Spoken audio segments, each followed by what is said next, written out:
Hoje, a fim de economizar recursos, evitar a catástrofe climática, a apresentação do Quarentena Cult será curtinha. Falaremos de Meu Nome é Greta, documentário sobre a onipresente Greta Thunberg, a menina sueca autista que um dia ouviu de um professor que o mundo estava acabando e decidiu fazer alguma coisa a respeito. O que ela fez? Greve. Transformada em estrela do movimento ambientalista, hoje, aos 18 anos, Greta Thunberg continua por aí, obcecada com o apocalipse climático. Para conversar sobre Meu Nome é Greta, o Quarentena Cult recebe hoje a jornalista Evelyn Lima, da Árvore do Futuro, projeto criado para combater o alarmismo e defender o ambientalismo racional. Boa tarde, pessoal. Boa tarde. Olá, tudo bem? Tudo bom. Bem, então, assim, sem mais delongas, vamos conversar com o ambientalista aqui e fã da Greta, Evandro Schenkel, sobre esse documentário ele que vai defender e vai recomendar, provavelmente, para as pessoas que elas assistam. Compre uma pipoquinha orgânica, né, vegana, e assistam esse documentário. O Paulo tá cheio de ironia, sarcasmo, tá todo pimpão hoje. Aí é verdade, Paulo. É verdade. A Greta me convenceu, cara. Eu assisti o documentário, primeiro que esse documentário ele é muito, mas muito bem feito. Perto de alguns documentários que a gente trouxe aqui, ele é de uma qualidade incrível. Com 5 minutos assistindo o documentário, eu já mandei uma mensagem pro pessoal aqui do grupo do Quarentena, falando é outro nível de qualidade do que a gente está acostumado. O documentário ele conta ele conta quem é a Greta, né? Ele acompanha desde o despertar dela, quando ela resolve fazer uma greve na frente do parlamento sueco, se eu não me engano, e sozinha, indo uma vez por semana, até quando ela decide, ela é chamada para falar na ONU, se eu não me engano, em Nova York, e ela vai de veleiro, eu não sei o nome técnico, É a construção do personagem, né? até ela chegar naquele momento do How dare you, How né? dare you? Como vocês se atrevem a acabar com o meu planeta? E veja, a gente passou durante alguns anos, 2 anos pelo menos, Paulo, publicando matérias falando como os pais usaram a Greta, como a Greta fala isso, fala aquilo, por que o Bolsonaro responde à Greta, por que os políticos dão atenção à Greta. E eu me senti muito culpado. Eu acho que a gente até cometeu uma injustiça por não ter tentado entender a Greta. E o problema não é a Greta, o problema é o que se falou da Greta. Ali, o que a gente tem nesse documentário, eu vou resumir, porque quero ouvir mais aqui a nossa convidada hoje, a Evelyn, né?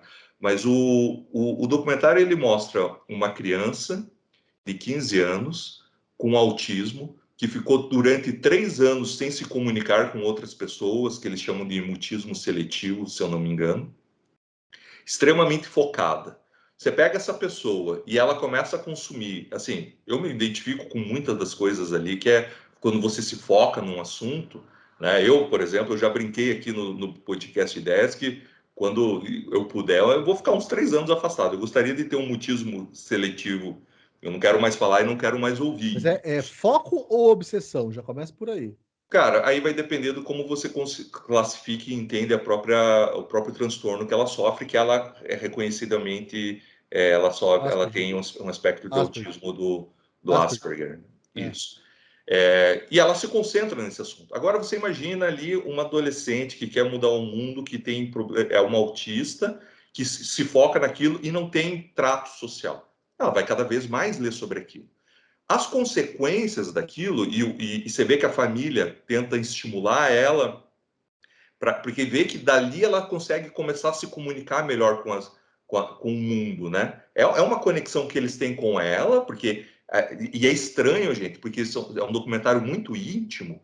Você vê o jeito que ela consegue falar com um cachorro e com um cavalo, e o jeito que ela desconsidera a família, né? Você vê que ela não consegue olhar para o olho da família, né? E agora, quando vai com o cavalo e vai com o cachorro, ela vira uma outra pessoa. Então, claramente, isso tudo é um contexto que não deveria ter sido tirado de quando a gente discutia.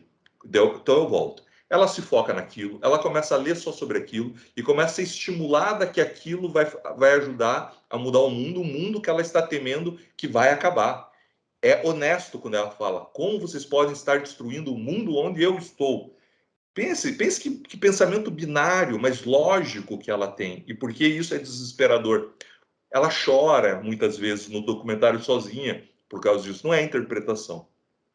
Agora, você capturar isso, essa criança, essa adolescente, com um problema sério de autismo, e transformar na capa da Time, chamar na ONU, chamar no Parlamento Europeu, começar a fazer esse estímulo, né? Personalidade, ser um agente político, né? Porque o que interessa o que ela está falando sobre a Amazônia aqui para gente, o que interessa, você entende? Então, assim, tudo o que vem fora da Greta era o que me incomodava. E a partir do momento que eu assisto esse documentário, eu enxergo uma criança que tem as suas dificuldades e que escolheu um tema para se aprofundar. E ela só isso. Então, por isso que eu achei incrível esse documentário. Entendi. Você foi para o lado humano e talvez seja a maior qualidade do documentário, seja esse mesmo. Agora só tem uma contradição um pouco nisso. Vamos escutar a Evelyn também, mas só vou apontar a contradição, antes que eu esqueça que, Evelyn, a Greta tem... Eu tenho meio Alzheimer aqui. Mas a contradição é que o documentário é uma peça de propaganda desse alarmismo e tal também. E essa é a minha deixa que eu quero dar aqui para Evelyn. Evelyn, me fala por que eu estou errado. Me fala por que eles me convenceram que a gente tem realmente que com uma luta tão feroz, a gente tem que parar de usar avião e passar a usar barco à vela. Então, na verdade, o que você falou já me dá muita coisa para falar. Eu vou tentar me organizar direitinho para não esquecer os pontos mais importantes. Eu concordo com isso, que a Greta, ela é uma criança, né? Hoje ela está se tornando uma adulta, né? Porque já se passou um tempo, né? Desde que ela começou essa luta dela pelo meio ambiente. Mas, realmente, ela começou como uma criança, que ela tem autismo, então ela tinha realmente aquele foco. E o que eu senti também, o que eu achei interessante desse lado humano do documentário, é que os pais realmente incentivaram, justamente porque viram que ela estava se desenvolvendo mais, o contato dela com as outras pessoas, que ela começou a comer junto com as outras pessoas, coisa que a mãe dela falou que ficou muito surpresa, ela até chorou de emoção quando viu isso. Então tem muito isso, e eu acho que, assim, essa luta ambiental para a Greta, para o desenvolvimento dela pessoal, foi até uma bênção, porque ela cresceu e se desenvolveu ali. O grande problema, na verdade, são as pautas e as soluções que ela traz. Porque, assim, realmente, a gente está passando pelo aquecimento global e isso tem consequências, né? Mas, assim, a gente falar hoje em extinção em massa é exagerado. E outra coisa também, essas soluções... Só um segundo, vocês estão me ouvindo bem ou tem algum barulho aqui do meu lado? Não, tá bom. Não, tá bom, pode continuar. Então, e algumas soluções que ela traz, por exemplo, eu admiro que ela seja coerente, né? Então, assim, ela diz que o avião é muito poluente, então ela não usa avião. Ela viajou de barco. Agora, quem tem esse tempo disponível para viajar de barco para um lugar tão distante? Porque, assim, você pode até falar de uma pessoa rica que ela teria condições de bancar uma viagem de barco no caso seria de Londres, né, para Nova York. Mas, assim, essa pessoa, digamos, ela tem 30 dias de férias, né? Quantas semanas ela vai passar para ir e voltar de Nova York? Ela vai ter tempo para isso? Então, assim, as pessoas do planeta, elas têm esse tempo para isso, porque, assim, a Greta, ela tinha esse tempo porque ela era uma estudante e ela estava estudando à distância, né? E, se não me engano, essa viagem dela foi entre o fim do fundamental, depois do fim do fundamental, e ela ainda iria iniciar o ensino médio, né? E o pai dela não dá para ver pelo documentário o que ele faz, se ele é aposentado, mas, assim, ele estava ali em dedicação completa a ela. Então, assim, quantas pessoas têm esse tempo disponível? Então, é muito mais inteligente a gente falar sobre como que a gente reduz as emissões de um avião do que a gente falar em não andar de avião, entendeu? Porque as pessoas não podem abrir mão disso, entendeu? Mas aí o argumento dela continua sendo coerente, eu acho, porque o argumento dela que é o argumento de todos esses ambientalistas meio malthusianos, é de que existe gente demais no mundo. Então, assim, essa vida que ela prega, ambientalmente correta, ela seria possível se não houvesse demanda por essa velocidade toda que você mencionou, entendeu? Que é meio por aí. Assim, a verdade é que as pessoas todas pregam que a humanidade seja reduzida. Isso é um negócio que está ali, né, na entrelinha do discurso deles. Uma coisa que... Desculpa, pode falar. Não, pode falar. Eu só ia falar que esse é o meu maior problema com eles, que é uma forma de eugenia também. É diminuir a quantidade de gente no planeta para melhorar a humanidade. Isso aí é horrível.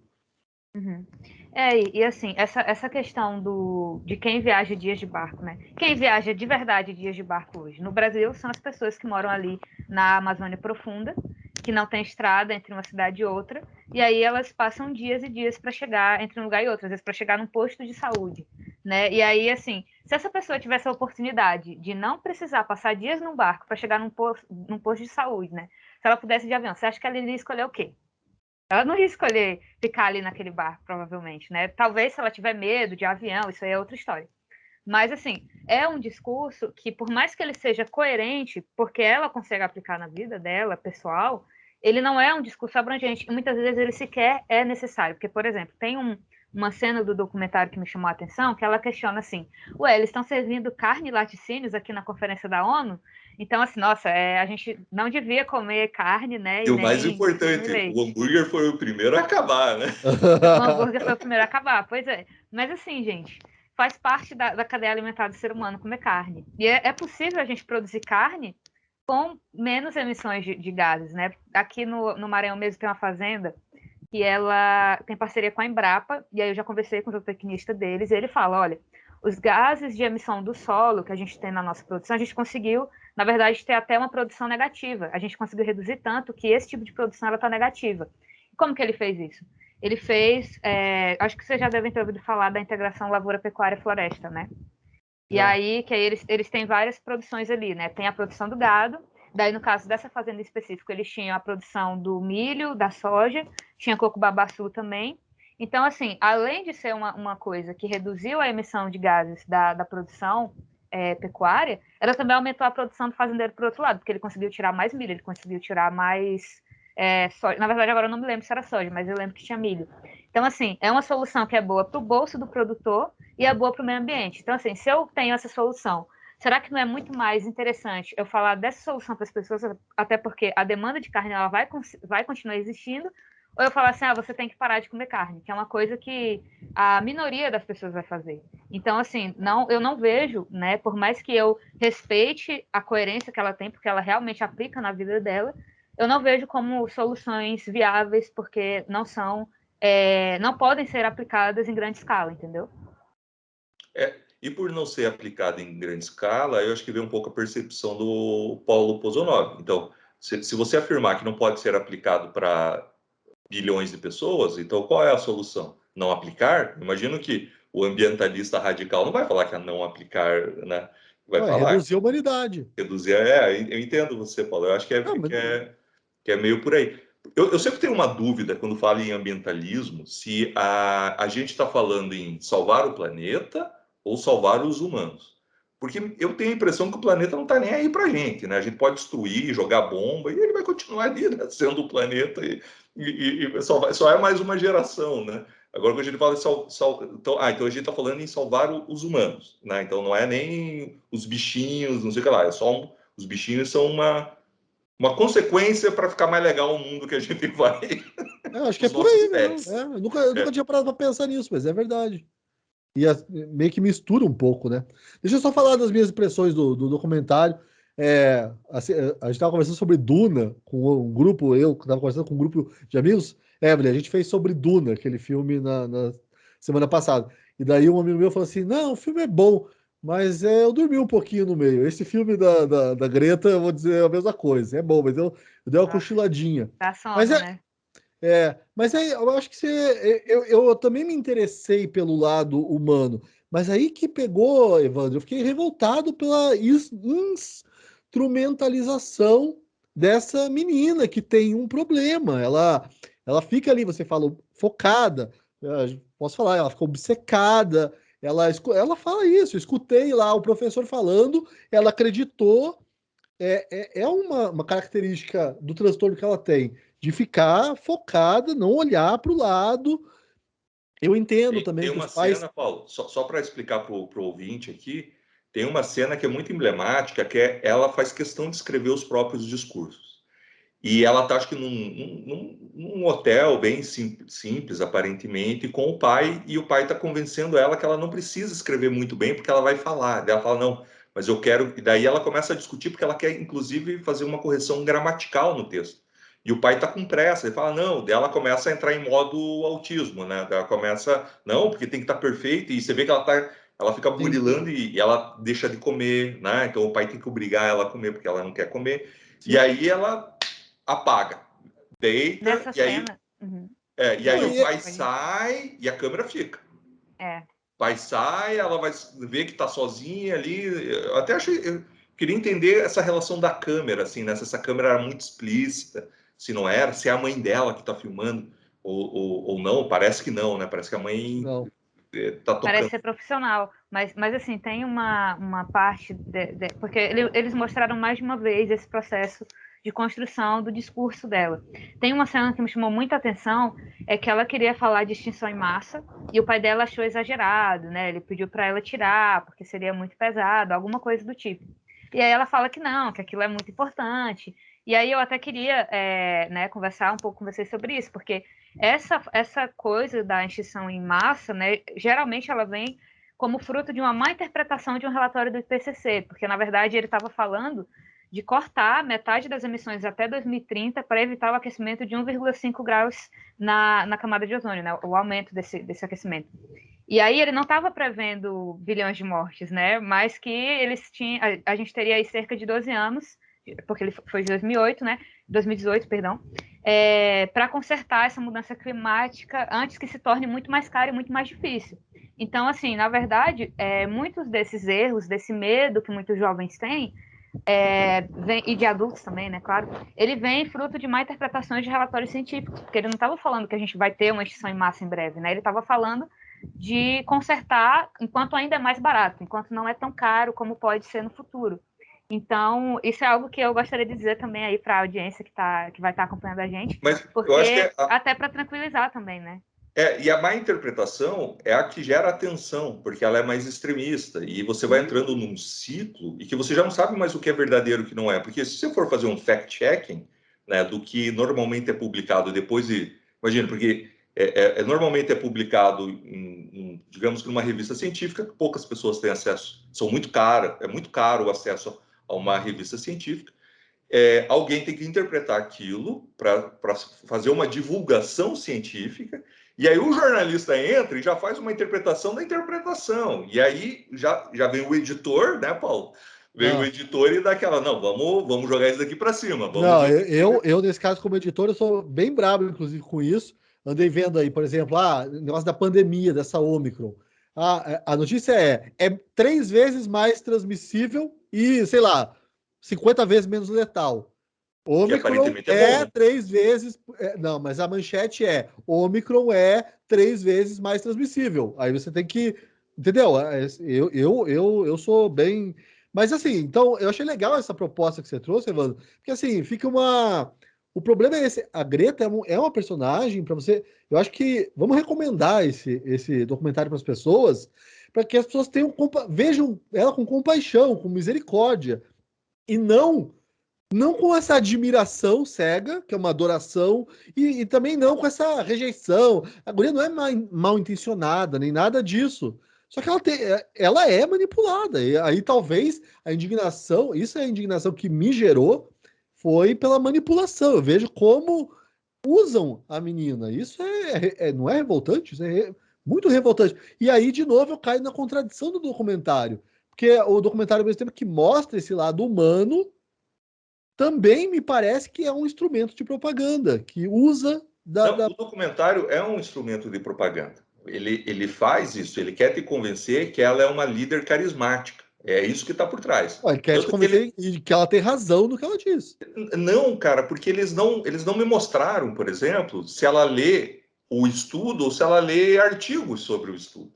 Né? Porque é diferente você pegar um estudo de 500, 600 páginas, uma tese, um negócio gigantesco, com referência, e você tomar as suas informações, você formar opinião sobre isso, ou se você faz parte de alguns grupos e alguém seleciona alguns textos e te manda, o que já vem totalmente direcionado. Então, assim, ali o objetivo ela é carismática. Tanto que eles não valorizam a pesquisa dela e nem as ideias dela sobre o clima, mas como ela inspira que outras jovens mulheres, né, todas que eles mostram no documentário são jovens mulheres, ou seja, tem o efeito copycat, sororidade, tudo isso daí, né, e que vai tendo essas manifestações, esse despertar climático que a juventude descobriu e que os velhos, né, que é o discurso da Greta, veja, o discurso dela é muito simples, os velhos fingem que fazem alguma coisa pelo clima, mas eles não fazem nada. Gente, eu falava isso com 8 anos e não fui capa de nenhum jornal. Nossa, eu era do Greenpeace, cara, com 12 anos. Eu era do Greenpeace e meu pai queria cortar uma árvore lá numa casa da praia. Eu falei, não vou me acorrentar nessa árvore, essas coisas. Mas uma coisa que é bom falar também desse negócio de ambientalismo é assim, talvez a Evelyn também possa falar mais até sobre o projeto lá de que ela faz parte, porque assim, a gente vir aqui falar da Greta, da instrumentalização e tal, não significa que a gente seja antiambientalista, assim, no sentido de, nossa, a gente quer que taca fogo, mesmo tem que matar tudo que é bicho, tem que... Não é isso. E esse que é meu problema também com esse movimento ambientalista. Falam, por exemplo, vou acabar entrando em política aqui. Outro dia eu vi uma comentarista falando o governo Bolsonaro tem uma pauta antiambiental. Cara, não é assim, as pessoas não acordam todo dia e falam, nossa, hoje eu vou cortar essa Amazônia aqui que eu não quero, sabe, focado, tipo, a Greta, hoje eu vou cortar isso tudo até cansar. Não existe isso. Todo mundo se preocupa, né? Não é uma pauta de esquerda, se preocupar com o meio ambiente, que também é um outro engano, que essa preocupação com o meio ambiente é uma pauta de esquerda. Não é uma pauta de esquerda, é uma pauta conservadora. Só que o que difere, eu acho que é a questão do alarmismo e também as propostas que, a meu ver, são eugenistas, para não dizer assassinas mesmo, porque para se colocar em prática várias dessas ideias aí da Greta e tal, tem que morrer muita gente. Só um mundo habitado, sei lá, por 1 bilhão de pessoas, talvez, aí talvez seria viável isso. Eu até queria comentar um pouquinho sobre isso que você falou, da ideologia, né? Porque, assim, realmente hoje as pessoas olham torto para você se você não é ecossocialista ou se você não é um alarmista. Porque, por exemplo, se a Greta eu não vi ainda, mas eu não vi ainda ela levantar essa bandeira ecossocialista. Mas como ela tem essa bandeira mais alarmista, então geralmente as pessoas têm mais uma abertura, né? Porque, nossa, olha como ela se preocupa. E eu acho que isso também tem um pouco a ver com a culpa que as pessoas sentem por não ir atrás de água. Então, assim, a pessoa chegou e falou para ela que é daquele jeito, falou com um discurso muito convincente, a pessoa provavelmente ela vai acreditar. Mas isso é muito problemático, porque você afasta outras pessoas que têm interesse em ajudar na causa ambiental, mas que elas não estão concordando com o modo como aquilo está sendo levado. Então, por exemplo, você falou uma coisa que é verdade, a questão do conservadorismo, né? Até uma coisa que o Roger Scruton mostra no livro dele, Filosofia Verde, até eu indico esse livro, que em muitos países realmente a preocupação ambiental ela começou com conservadores. E aí, aqui no Brasil é interessante porque também eu acho que o primeiro ambientalista que o Brasil teve foi o Bonifácio, que era, além de tudo, um anarquista. E aí, depois disso, a gente teve aí o primeiro movimento. Não sei se eu poderia dizer o primeiro movimento, mas assim, lá nos primórdios, né, dessa causa ambiental no Brasil, a gente tinha um cara que ele era nacionalista, não tenho certeza se ele era fascista, mas ele levantava essa bandeira ambiental, claro, né? Fascismo não é conservadorismo, tá? Não estou tentando confundir aqui. Mas assim, o que eu tô querendo dizer é que não era uma causa de esquerda. E aí no Sul tinha um conservador, esse era conservador mesmo, que ele tinha um trabalho muito legal, eu acho que o sobrenome dele era Häusler, que ele para falar de meio ambiente, o que ele usava para convencer as pessoas? Coisas que as pessoas se importavam. Ele falava da pátria, ele falava da família, então assim, vamos cuidar do meio ambiente, porque isso vai ser melhor para sua família. E ele falava até de religião, porque o Brasil é um país cristão, né? Então ele falava, olha, a gente vai cuidar aqui da criação de Deus e tal, e ele distribuía panfletos para escolas com esses discursos, e as pessoas realmente paravam para ver o que ele estava falando. A gente não tem muita notícia disso, porque foi há muito tempo, foi aí antes até da ditadura militar, né? Então teve rupturas aí no Brasil de ideologias e de mídia e tal, que a gente não conhece isso hoje. Mas realmente não foi uma causa que começou com a esquerda e nem também com os alarmistas, né? E hoje, quando você se apresenta como alguém que está aí preocupado com o meio ambiente, que está propondo solução, mas você não se apresenta nem como ecossocialista e nem com esse discurso alarmista, as pessoas já desconfiam de você, né? Ah, você é um vendido, né? Você... Inclusive, é esse tipo de coisa, de acusação que a gente recebe no Árvore do Futuro, que a gente está sendo patrocinado pela indústria dos agrotóxicos, que a gente tem grandes capitalistas atrás da gente, inclusive, a gente nem tem problema, porque a gente acha assim, que se uma empresa ela se preocupa com o meio ambiente, a gente quer mesmo que ela faça ações pelo meio ambiente, então a gente não tem esse purismo de dizer assim, a gente não vai aceitar a contribuição da Coca-Cola, por exemplo, mas a gente não tem isso hoje. Então, as pessoas, elas acusam mesmo porque elas não estão acostumadas hoje a ver esse discurso mais, digamos assim, eu vou usar a palavra sensata, eu sei que eu posso estar ofendendo racional, alguém, mas racional, né? É porque eu não estou encontrando uma palavra melhor agora. Mas é isso, assim, um discurso que ele se comunica com a realidade das pessoas, né? Que é o que falta hoje. Evelyn, se eu estiver errado, você pode me corrigir aqui na frente de todo mundo, que uma novidade, o que não é novidade aqui é o passar vergonha, tá? É verdade. Não, isso não é novidade nenhuma. Mas veja, você falando, né, assim, primeiro que parece que houve um sequestro, né, sendo da pauta meio ambiente, e eu duvido que exista alguma pessoa no planeta Terra que não entenda que o meio ambiente é fundamental e que precisa ser tipo o combate ao câncer, né? Ninguém é a favor do câncer. Ninguém me mostrou uma pessoa indo a favor do câncer. Então, assim, só que há um sequestro, né? E se você fala, não, você pode estar falando bobagens, parece que você aí então virou a Evelyn Motosserra, né? Agora vamos sair cortando, como o Paulo disse. Mas existem muitas coisas que fogem da racionalidade, e se eu tiver errado, você, por favor, fala, não, isso não é racional, isso é idiota.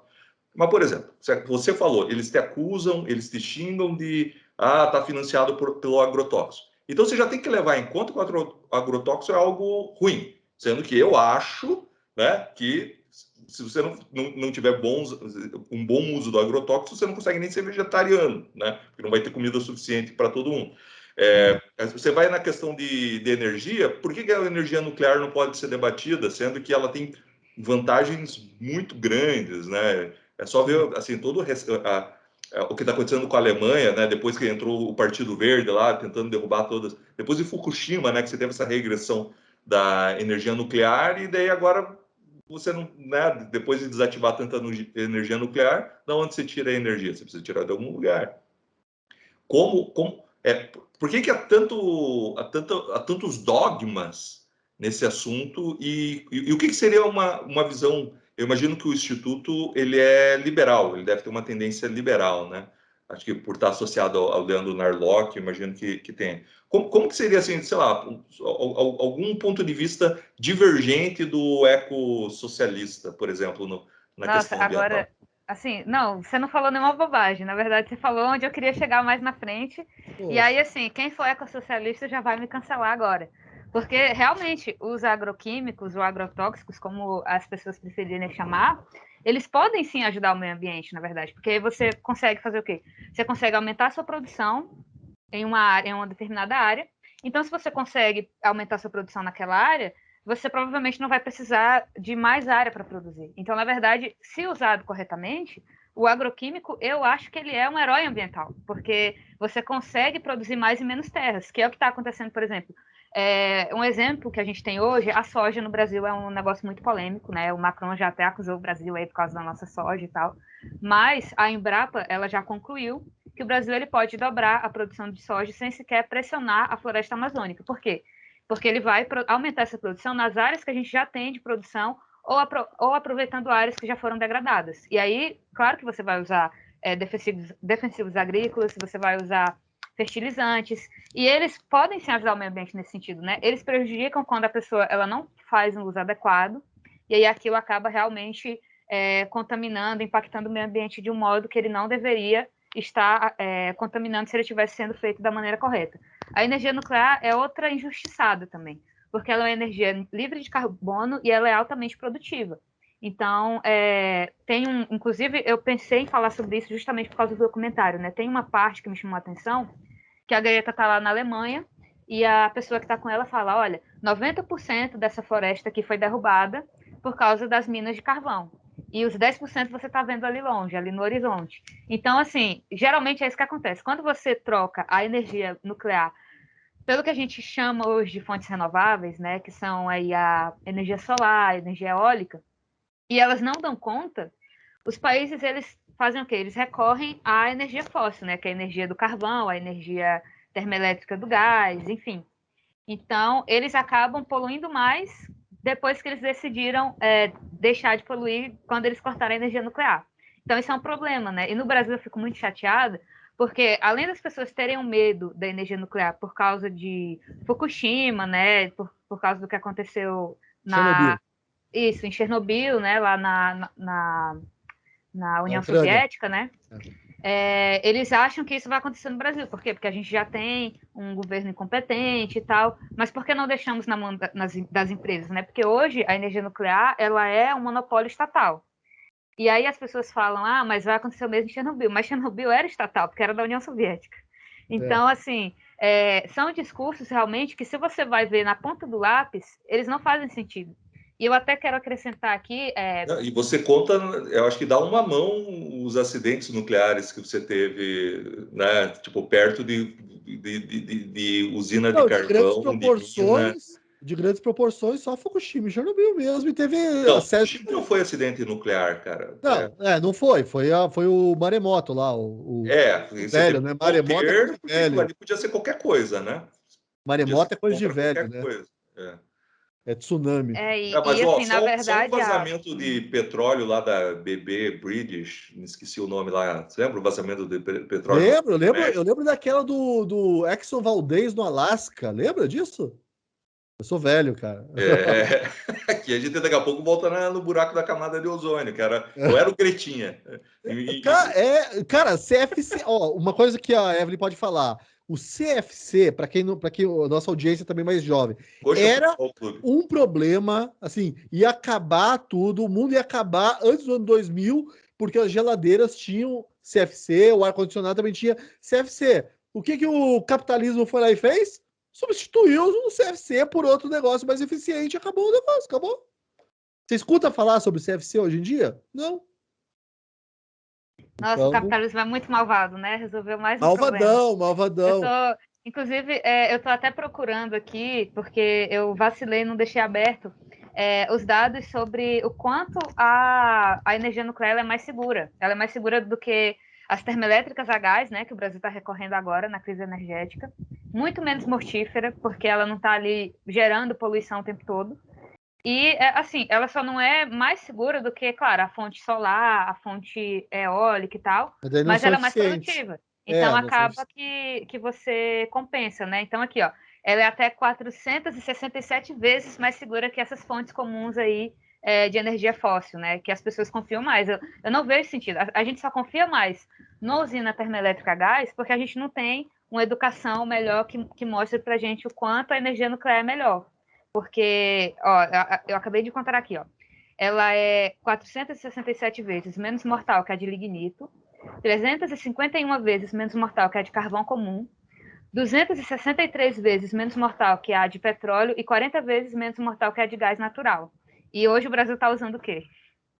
De gás natural, né? Nessa crise energética. Então, você fala isso para uma pessoa, assim... que se importa com o meio ambiente, que está defendendo essa pauta, mas provavelmente ela não sabe disso. Então é muito triste, né? Porque uma coisa que eu admiro na Greta, inclusive, é que ela conseguiu ter uma mobilização, né? Ela mobilizou gente. Então, assim, quão bom seria se a gente tivesse alguém para mobilizar pessoas pelas pautas certas. Por exemplo, vamos mobilizar uma galera pela quebra do monopólio da energia nuclear no Brasil, pelo meio ambiente e pela demanda energética que a gente tem hoje. Não seria maravilhoso? Então, assim, realmente, eu acho que o problema da Greta são as pautas que ela defende, o modo como ela está defendendo algumas coisas, mas, assim, essa mobilização que ela consegue fazer é o que está faltando hoje para a gente, né, que já sabe quais são as soluções, né? Deixa eu só fazer uma provocação aqui para vocês dois, quem quiser responder aí, que no finalzinho até do documentário fiquei me perguntando qual o futuro da Greta, porque, assim... o apelo do fato dela ser uma criança, né? Até no discurso dela, né? Ela se dirige aos outros como os velhos malvadões e tal. À medida que ela está com 18 anos agora, eu vi no documentário uma preocupação de retratar ela. Também tem a questão do autismo, eu sei, mais como uma criança, mais criança do que uma adolescente. Eu queria saber, assim, o que vocês acham qual é o futuro dela? Você acha que ela tende a cair no esquecimento porque também esse apelo da criança pedindo para sobreviver no mundo de adultos malvados vai se desfazer? Você quer responder primeiro? Deixa eu só, porque o meu não vai ser nem um pouco baseado em nada, só numa futurologia. Cara, eu sinceramente, pelo que eu vi no documentário, eu acho que em algum momento ela vai se fechar e ela vai voltar, ela não vai ter essa capacidade de aguentar muita exposição por muito tempo, porque esse tipo de ele é antissocial, né? Esse tipo eu não sei se eu falo transtorno, esse tipo de condição, ela é antissocial e suca muita energia, né? Algum momento eu acho que ela vai voltar e vai pro cachorro e pro cavalo e, sabe? Eu acho que vai se isolar como a gente teve grandes pessoas, literatos, né? Que chegam com 30 e poucos anos, o cara desaparece é uma necessidade sair da exposição. Eu acho que ela não tem o que contribuir com mensagem. Eu acho que não vai ser refinado o suficiente. O caminho é esse, o caminho é Ela é aquele. só ela é um símbolo, ela é Ela é um importante símbolo que faz enquanto ela for perguntas usada como simples símbolo, que né? encaixam numa manchete de jornal. E a repercussão que ganha isso é artificial. Os jornais replicam. Veja, por que o Bolsonaro teria que responder o que ela acha do Bolsonaro sobre a Amazônia? E eu não estou fazendo nenhum tipo de qualificação aqui do governo Bolsonaro. O que eu estou falando é irrelevante. Né? Só que isso repercute na imprensa europeia, que repercute na imprensa nacional, que já tem aquele viés, né, sobre o atual governo, e se transforma em algo que virou política de Estado, mas não deveria ser. É só uma criança fazendo perguntas simples que se encaixam numa manchete de jornal. E eu acho que a hora que se esgotar as perguntas, é a hora que se esgota a Greta. Assim, o que eu reparei no documentário, ali do meio para o fim, é que ela estava cansada, né? Que ela estava falando, olha, isso aqui não era para eu estar fazendo. É como se ela sentisse assim, eu estou fazendo porque ninguém está fazendo.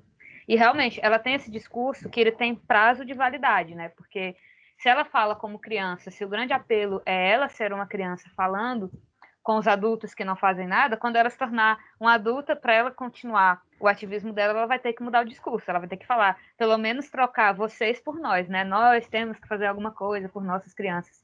E aí, assim, eu acho que talvez ela se afaste justamente por esse cansaço dela querer voltar a ter uma vida normal.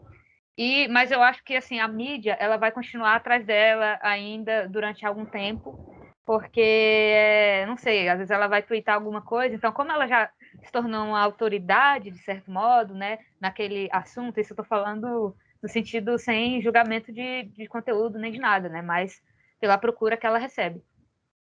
Então, eu acho que pode acontecer isso, mas o que eu percebo, por exemplo, tem gente que gosta de comparar a Greta com a Malala. Eu não acho que são trajetórias parecidas, porque, claro, a Malala, ela ficou conhecida enquanto ela ainda era uma menina, mas a Malala, ela estava lutando uma luta que não tem fim, que é das meninas que querem estudar ali naqueles países, né, islâmicos que são muito autoritários, né, que muitas vezes são sanguinários com essas meninas, que hoje a gente está vendo essa mesma luta no Afeganistão, né, depois da retomada de poder do como que é, do Talibã. E então, E ela assim, continua bem sendo diferente. perseguida, né? Ela ainda Ela sofre continua sendo ameaças de perseguida, morte. ela tomou um Mas tiro. a Então, causa da bem Greta diferente. a causa da Greta também não tem fim. Não, é aí que eu ia chegar. Por que eu acho que é diferente? Porque, assim, claro, o meio ambiente, ele, de certo modo, ele nunca vai ter fim, porque, claro, o meio ambiente vai existir enquanto a gente estiver aqui, a gente vai estar falando sobre ele. O aquecimento global é um problema que a gente vai continuar falando durante décadas, né? Durante séculos, talvez. Mas, assim, a diferença, é isso que eu queria dizer, que o discurso dela ele tem um certo prazo de validade, porque tanto pelas previsões alarmistas de vai ter uma extinção em massa daqui a pouco, como pelo modo como elas colocam, né? De uma criança cobrando os adultos. Então, assim, para ela continuar esse ativismo dela, o mínimo que ela tem que fazer é trocar o sujeito, né? Ela tem que trocar o vocês pelo nós. Eu fiquei revoltado só com a instrumentalização da menina também. Eu achei isso muito triste, cara. No final das contas, o documentário é, é duro, porque é isso, é contraditório. Assim. Eu assistindo o documentário, vejo que acabo me sentindo contribuindo. Sabe aquele negócio que eu escrevi sobre a biografia do Lula lá? Eu me senti fazendo parte da farsa. Eu me senti culpado por assistir o documentário, sabe? Por isso, porque tá meio que alimentando também. Eu não sei se os pais têm interesse financeiro ali também. Então, achei bem complicado isso. Eu acho que ela Interessante. sente isso, né? Desculpa. Ela É, sente isso. Ela fala que o pessoal que está lá na ONU, eles estão lá só para usar, assim, digamos assim, a exposição midiática que ela conseguiu. Então, eles estão convidando ela por isso, né? Para ter mais, assim, para as pessoas ouvirem falar mais das reuniões que eles estão fazendo, como sim. se eles estivessem dando uma resposta que ela está cobrando. Então, assim, de certo modo, ela percebe isso, e eu acho que isso incomoda ela também. Isso é Agora, muito assim, triste. sobre os pais dela, assim, eu não, pelo documentário, pelo menos, eu não consegui ver algo sobre eles terem algum proveito econômico, embora que talvez eles tenham, sim, recebido ajuda para viajar, até porque ali eu não vi o que o pai dela faz da vida, né, a mãe. A mãe Mas, eles são da elite cultural sueca. cultural. A mãe é uma cantora de ópera. O pai também parece que eu acho que é um diretor de teatro, uma coisa assim. E eles Eu eram já bem tinha ouvido falar ricongas, que né? eles eram dessa elite, mas assim, o que eu vi assim, mais do interesse deles foi muito mais por esse desenvolvimento pessoal da Greta, né? Porque eles falam que ela passou, se não me engano, 3 anos isolada ali, ela não conversava com as pessoas, ela não recebia convite para festinha de colega da escola. Sim, Então, de repente, ela se tornou alguém que ela era procurada no começo do documentário. Eu até reparei que às vezes as pessoas queriam tirar uma foto com ela, a bichinha ficava assim, tipo um robô, ela ficava assustada. E depois ela já foi se abrindo, ela já foi sentando do lado, conversando, comendo junto com as pessoas. Então, eu senti assim que o incentivo que os pais dela deram também foi muito por isso também, né? Por eles verem ela desabrochar, né? Eu tenho uma filha de 15 anos, então assim, não tem como não se identificar você vê o desespero do pai de tentar achar uma comunicação com a filha. Você vê, ele usa isso tudo para conseguir se comunicar com ela. Se sim. existe algo venal, se ele está querendo, isso não aparece no documentário e é só uma teoria que até que se prove, né? Mas o Claro. fato é que eu vejo é legítimo a preocupação em se conectar. Pô, quem é o pai que entra num barco e vai atravessar? Gente, atravessar um continente num barquinho à vela é uma entrega, é perigoso, né? Tá Sim. certo que deve ter muito esquema de segurança envolvido que eles não mostram, mas ainda Você assim você imagine vê. o desastre de relações públicas que seria um barco desse afundar, né? O conselho tutelar da Suécia ia fazer o quê com esse pai, né? E você salva por um barquinho com petróleo. Assim. Não, E era muito melhor, por desconfortável aquele barco. um petroleiro daqueles grandões, assim, nuclear ainda, um petroleiro É. nuclear. Mas vocês viram como era desconfortável aquele barco? Dava uma agonia, assim. O cara foi mostrar a cama, era um pano, né? Que ele... tipo parecia uma maca, assim, o negócio que eles dormiam. Então, realmente, eu Porque vejo isso da entrega, né, também. essa vida mais ambientalmente correta, digamos assim, ela é também extremamente desconfortável. Esse é o outro problema do movimento ambientalista. Até eu escrevi lá na Gazeta do Povo, fez bastante sucesso, um texto dizendo que a Greta mudaria de ideia se ela participasse daquele programa Largados e Pelados. Já viu aquele programa? Porque ela ia ver como a Já. vida sem as facilidades do nosso tempo é insuportável, é Não, muito ela, difícil. ela podia vir para o Brasil, ela não precisa ir tão longe, porque, por exemplo, a Greta ela tem muitas opções onde ela mora. Ela pode viajar entre um país e outro de trem, ali na Europa. Ela tem metrô, onde ela mora. Ela tem um bom serviço de ônibus coletivo, muito provavelmente. E aqui, ó, eu vou dar um exemplo para vocês de onde eu moro. Assim, se ela soubesse o tanto de carbono que eu preciso emitir quando eu já trabalhei como técnico em meio ambiente, e aí foi na época que eu estava na faculdade. Então eu ficava entre 3 cidades, porque eu sou de uma cidade, eu trabalhava em outra e estudava em outra. E eu tinha esse percurso entre 3 cidades todo dia. E era complicado chegar lá, porque eu tinha que pegar uma van ou um táxi de lotação, o que tivesse na hora, para chegar até a entrada da cidade. Depois eu pegava um táxi ou uma moto para entrar na cidade, mais 30 quilômetros. E aí depois eu voltava, né, do mesmo jeito. ia até a entrada da cidade, depois pegava uma van para ir para a cidade onde eu estudava, lá, até que lá tem o serviço de ônibus coletivo, mas para eu não perder a aula, eu tinha que pegar um mototáxi. Eu não sei se onde vocês moram tem isso, mas Não, é aqui proibido. na nossa região isso é bem forte. Então, assim, eu tinha que pegar um transporte individual, porque, assim, a questão da emissão de transporte, né, quanto mais pessoas você tem, você está conseguindo compensar mais essa emissão. E a gente não tem essa opção. Tipo assim, na minha cidade, a gente não tem mais um serviço de ônibus coletivo. Então, se eu quiser ir para um lugar distante, eu tenho que pagar um mototáxi para me deixar lá, porque eu não tenho carro, né? Ou então, se eu tivesse carro, eu estaria emitindo sozinha num carro. Então, assim, como que a gente vai adequar esse discurso de vamos ter um transporte mais limpo num país como o nosso, por exemplo, Sim. né? Que nem todo lugar tem um serviço de ônibus decente, né? Então, é muito complicado. E, assim, eu queria poder escolher andar de ônibus em vez de pegar uma moto, porque é até muito mais seguro. Porque, assim, claro, a gente tem medo de assalto quando tá ali no serviço coletivo do ônibus e tal, mas, cara, moto, aqui tem muito acidente de moto. Esses dias Sim. morreu até uma colega de infância. Então, assim, eu tenho medo de andar, mas eu ando porque eu não tenho opção. Então, assim, é um discurso, eu não estou falando isso para me vitimizar, mas para falar um pouco dessa realidade que muitos ambientalistas não reconhecem. Um dia a gente publicou no Árvore sobre essa questão da emissão dos transportes, e aí chegou um ambientalista assim, muito arrogante, falando que as pessoas elas têm que se conscientizar e tal. Eu até respondi comentando isso, né, do que eu passo aqui, de como a gente não tem essa escolha. E aí o cara, tipo assim, ele ficou sem argumento, porque eles geralmente é um pessoal que tem uma condição de vida muito melhor. E eles não olham as outras pessoas ou as outras cidades, né? E o É maior fácil, é inimigo fácil a do meio. Suécia, né? Na Suécia, classe É, alta, com acesso a É, todos os bens da social-democracia, e, o, achar soluções fáceis para todo mundo, né? Se e o você quiser maior. ser um vegano no Brasil, você tem que ser rico. É Para caro. você suprir toda a proteína. Não, rico não, mas você precisa ser classe alta. E o problema do Brasil hoje, com pandemia, o problema do Brasil é garantir a quantidade mínima de carne que uma criança e É. uma família pobre. Então, assim, para você chegar esse salto, né, para a Greta que come o seu macarrãozinho simples, ainda assim no filme mostra, né, ela tem toda uma preocupação com a alimentação dela, é tudo muito simples. Mas ainda assim, você tem que passar por você já tem que estar em outro nível de necessidade suprida, né, para para você abrir decidir mão fazer esse disso, né? tipo É, O maior e inimigo do meio ambiente, na verdade, é a pobreza, não é?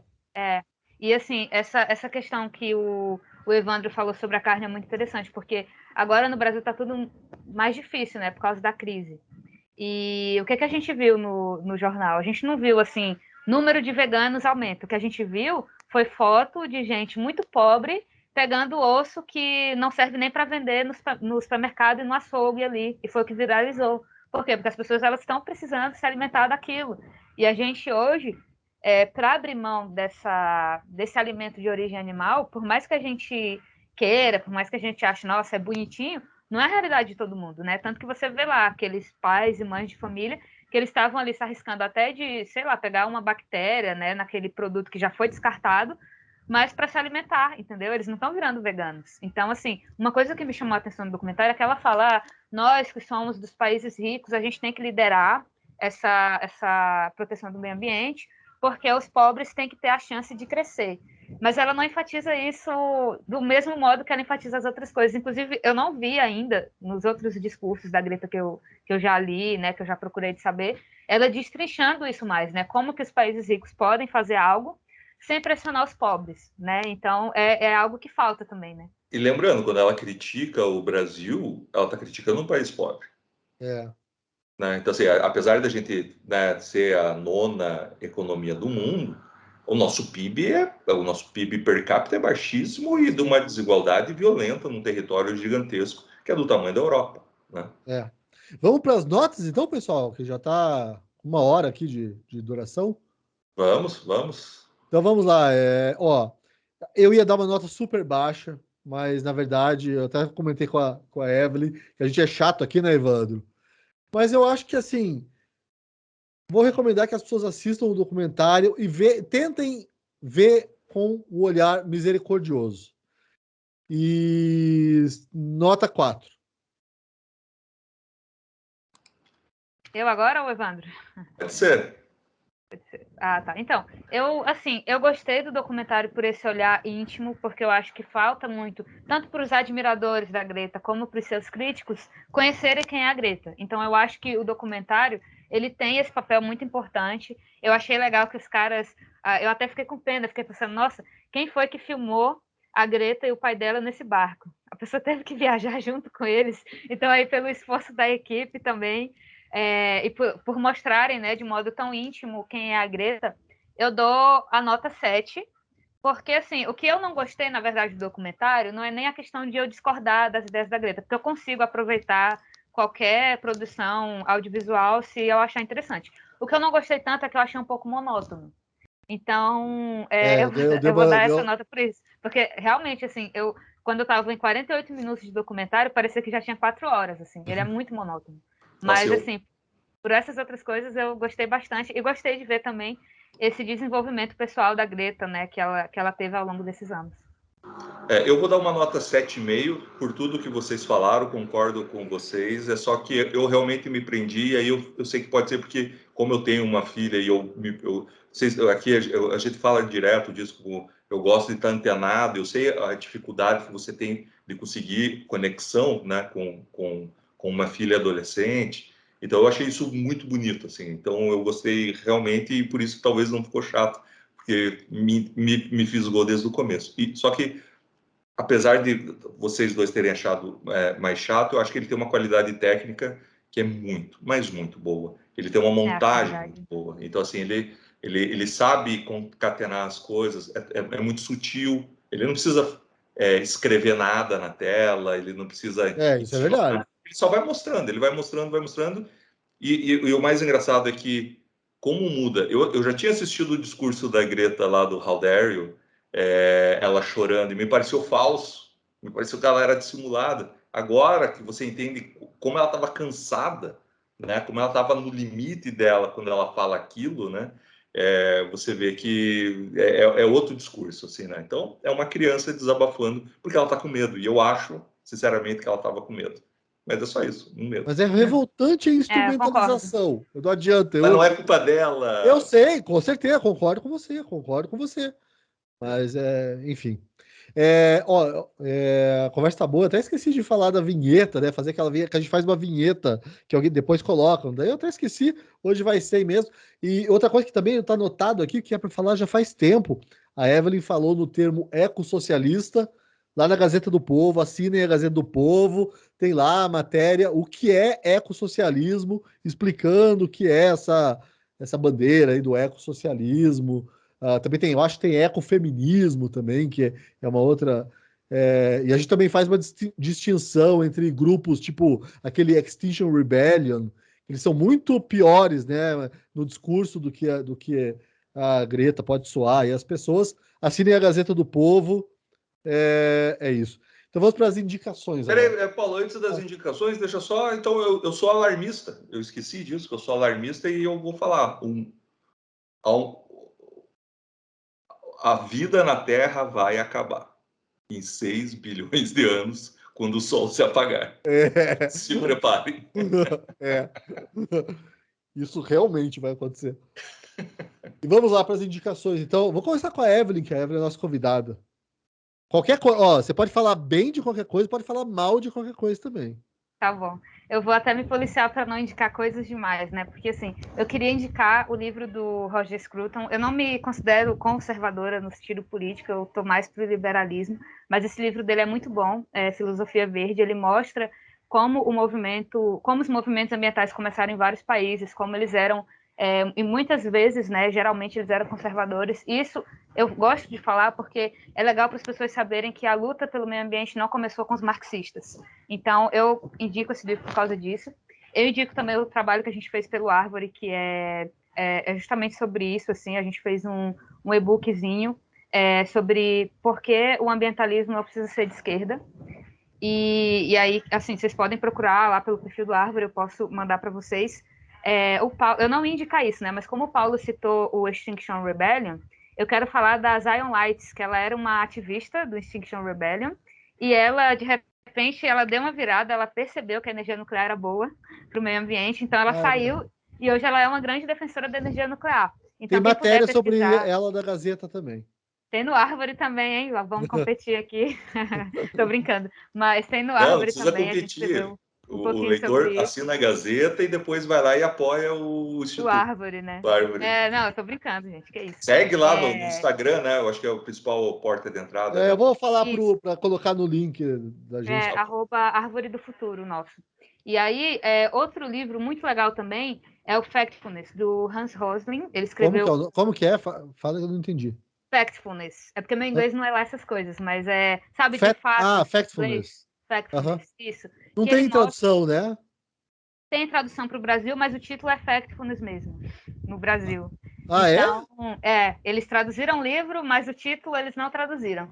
Então, é um livro que o Rosling, que ele é um médico e um estatístico, ele escreveu com o filho e a nora dele, e ele fala de várias estatísticas tanto da saúde humana, de como que a gente avançou, da questão econômica, de como as pessoas saíram da pobreza, como as meninas hoje estão tendo mais acesso à educação, como também de meio ambiente. Ele fala, por exemplo, a grande diferença entre o derramamento de óleo, por exemplo, dos navios, né, dos anos 70 e de 2016, por exemplo, foi uma redução assim muito alta. Então, esse livro também ele é muito bom para a gente ver como as coisas não estão tão ruins como a gente pensa, várias coisas, né? Não tô falando de todas também, mas assim, para a gente ter esse otimismo racional, né? Que é o último que eu quero indicar, que é o livro do Otimismo Racional mesmo, né, do Matt Ridley, que ele fala dessas questões ambientais também com muita propriedade. Ele fala, por exemplo, que o movimento orgânico, ele quer produzir orgânicos, né, ele não quer usar agroquímicos, mas ele rejeita, por exemplo, os produtos geneticamente modificados, que eles podem ser cultivados com menos agroquímicos ou até sem. Então, ele traz, né, vários insights que a gente muitas vezes não percebe. Então, é um livro aí que eu gostaria de indicar. Eu já indiquei demais, né? Mas é isso. Não, é maravilhoso. Ela falando agora, eu me lembrei que há 10 anos atrás o povo era contra trans. Contra trans, Contra transgênero. Deixa eu indicar o meu, você fecha aí com chave de ouro, Evandro. O meu não vai ser chave de ouro, não, cara. Pode ir. Não, o meu vai ser uma desindicação e uma indicação. A desindicação é o filme Ataque de Cães. Eu botava muita esperança nesse filme. Ué, a gente pode falar sobre ele um dia, não tem nenhum problema. Não. É que, pô, se tá em destaque na Netflix, qual a chance de não ser ruim, Paulo? É verdade. Eu gosto de alguns destaques da Netflix. Aí, ó, Evandro. Cara, por que não, é uma boa pergunta. Assim, por que eu continuo acreditando que esse pode ser a exceção à regra? Eu acho que o problema é meu, né? O problema é comigo mesmo. Então vai ficar só por aí. Ataque de Cães. Mas a minha indicação. Mas peraí, não, explica por que você não gostou. Tem que explicar. Senão é sem altamente. Spoiler, né? Sem spoiler. É que é altamente cancelativo o potencial do meu comentário. Mas, assim, tentam transportar valores sexuais, políticos, né, de gênero, de sexualidade, de hoje para o Montana do começo do século XX. Então, assim, só por isso já não dá. É um negócio extremamente forçado, extremamente maniqueísta. Chega a ser, assim, quase um realismo mágico, faroeste realismo mágico, de tão forçado que é o negócio. E tem altas pretensões, né? Já tem um monte de gente cotada a Oscar, aquela coisa toda, mas enfim. Mas a minha indicação é de um clássico dos anos 90 que eu revi, me deu vontade de rever. Não me pergunte por quê, tava sábado, tava um calor, né, aqui em Curitiba, sábado. Calor para Curitiba, Evelyn, 23, 24 graus. Aí eu falei assim... 22 eu tô com frio já, parênteses. Então, aí eu falei assim, não, eu tô com vontade de ver esse filme. Ó, tá 16 aqui agora, chovendo. Eu falei, vou ver. Uma Babá Quase Perfeita. Cara, que filme bom, caramba, que interpretação maravilhosa. E eu me diverti pra caramba, eu já vi 200 vezes. E eu adoro esses filmes, e é isso. A minha indicação, por incrível que pareça, olha a cara do Evandro, gente. É porque você engana o nosso ouvinte aqui, né? Porque você lembra uma coisa e você fala que você lembrou, você não assiste mais nada novo, pô. Eu assisti, me deu vontade de ver eu assistir isso. Só pra você saber, Evelyn, porque ele vem aqui e fala Tieta, Rock Santeiro, sabe? Rock Santeiro Tá ficando gagado, começa as únicas coisas que ele se lembra. Ao espectador fiel, eu comunico que terminei de assistir Tieta. Olha só. Bom, a minha indicação vai ser também um clássico, só que não dos anos 90, um clássico dos anos 80. Esse livro sobre Master System é um livro sobre Master System, um videogame que foi lançado no Brasil no final dos anos 90. Tem propaganda da Tieta do Master System. Tem, com o Mello, o Dalton Mello. Isso, jogando e tal, é verdade. Jogando futebol, né? Acho que isso, tem uma cena longuíssima. Inclusive. Era marketing da Tectoy. Mas por que eu estou mostrando o livro? Porque, como vocês sabem aqui, eu gosto de jogo antigo e a internet acabou com tudo, cara. Agora, como todo mundo, os produtores de conteúdo migraram para o YouTube, você não acha mais as informações na internet. Isso tá há 10 anos atrás, se você botasse lista de jogos lançados, não sei aonde, aparecia uma lista. Você ia pesquisando, tudo tinha, né? Agora você não tem mais nada, porque está todo mundo no YouTube, então você não consegue ter acesso a nada. Então, uma coisa simples que eu queria saber, uma lista de jogos lançados pelo Master System, né? Assim, quais foram? Não tem mais na internet, você não tem. Então, eu tive que comprar esse livro, mas é um livro muito bem acabado, assim, e dá um panorama desse videogame bem legal. O nome é Definitivo Master System, da editora Warp Zone, que é uma galerinha aí que é só fã que faz projetos no Catarse para fazer produtos para esse público. Então fica aí a dica aí de quem gosta de videogame. Tem um catálogo aí bem bom. A indústria de videogame é muito poluente, Evandro? Putz, não vou ter uma saída engraçada para essa. Não, você pegou podia muito desprevenido, cara. Então tá bom, desculpa. Então é isso, pessoal. Esse foi o nosso Quarentena Cult número 81. Obrigado, Evelyn, pela tua participação. Obrigado, Evandro. Valeu. Eu que agradeço vocês, gente. Foi um prazer aqui conversar com vocês. Foi muito legal e espero, né, quem sabe, uma próxima, né, também. Não, vamos te chamar, porque aqui foi uma aula hoje. Hoje não foi podcast, foi uma aula aqui. Que isso. Tá bom, valeu, obrigado. Valeu. Tchau, gente. Obrigado.